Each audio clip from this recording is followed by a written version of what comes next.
Oscar Pastry. Oh, sorry. Oscar Piastri.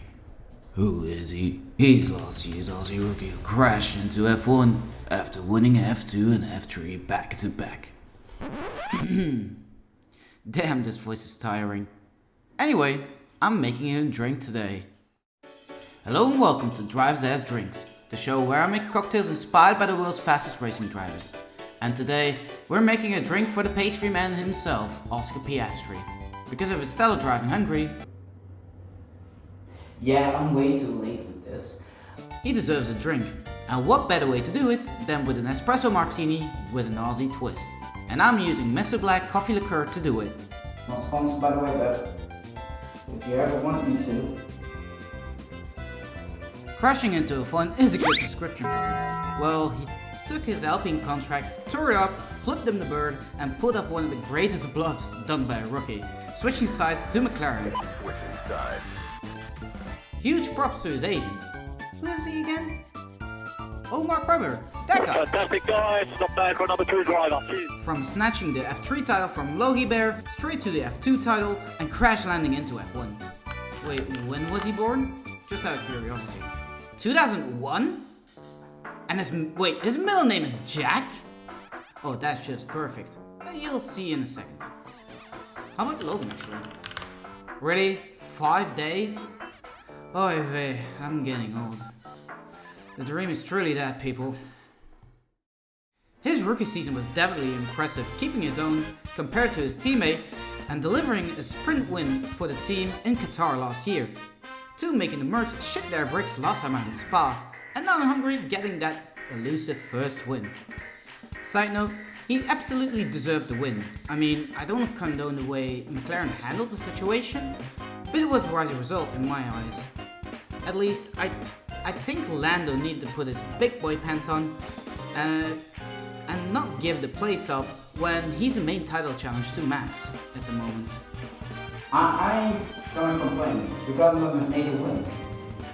That's now 7 different winners this year. Oh, getting 12 flashbacks. Also, did you know, unlike his teammate, he actually has some skill behind the bar? So, Oscar, if you're ever watching this and you're in for a career change, hit me up. You would make a great bartender. Alright, enough chit chat. Let's get to making the pastry man's martini. Here's the deal. It's simple and packs a punch, just like Oscar. So, today we're swapping the vodka for McLaren edition Jack Daniels, just to keep true to the team and apparently to Oscar's middle name. Adding a shot of espresso and Mr. Black coffee liqueur to give it an Aussie kick as well. And a little bit of simple syrup. But wait, before we dive into the recipe, it's time to introduce a new segment I like to call Bitters. Bitters are like the salt and pepper that makes a good cocktail to great, adding layers of flavor and complexity, which I think was lacking, especially from a host that usually wears a button-down shirt. So, let's spin the wheel and see what we get.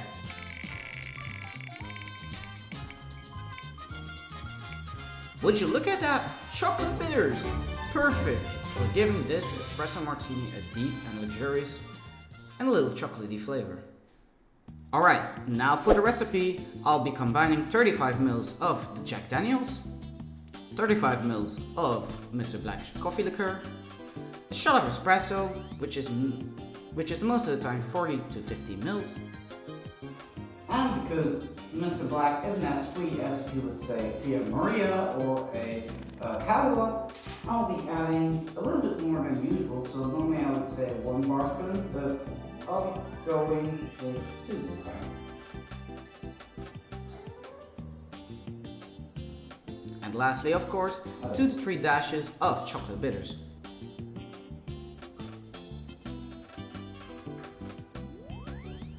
I would say 3 dashes, but just couldn't get it out of it. Anyway. Give that a shake and strain into a coupe glass. Oh, get that coffee. And lastly, garnish with 3 coffee beans that I tediously get out of my Indy art shot glass that I got as a souvenir when flying over to the Indy 500 for the first time. And there you have it, Pastry Man's Martini. Let's have a little taste. Ooh, oh that's nice. A little malty, a little deep, real deep flavor from the Jack Daniels. So the whiskey comes right through the maltiness. Little sweet, maybe 1 bar spoon was a little better. The Aztec bitters really do, the chocolate bitters. Oh, that's good. Wow, I should use my whiskey as a standard. Damn, that's really good. And me and my healthcare are gonna wave you goodbye. Well, I'm gonna drink this into oblivion. This is great. I'm gonna make like 5 more of these today. And there you have it, the Pastry Man's Martini. Smooth, bold, and guaranteed to keep you awake for those early morning races. Don't forget to hit that like button, subscribe, and click the bell so you never miss a lap or cocktail. Cheers, drink responsibly, and see you in the next video. Saludos!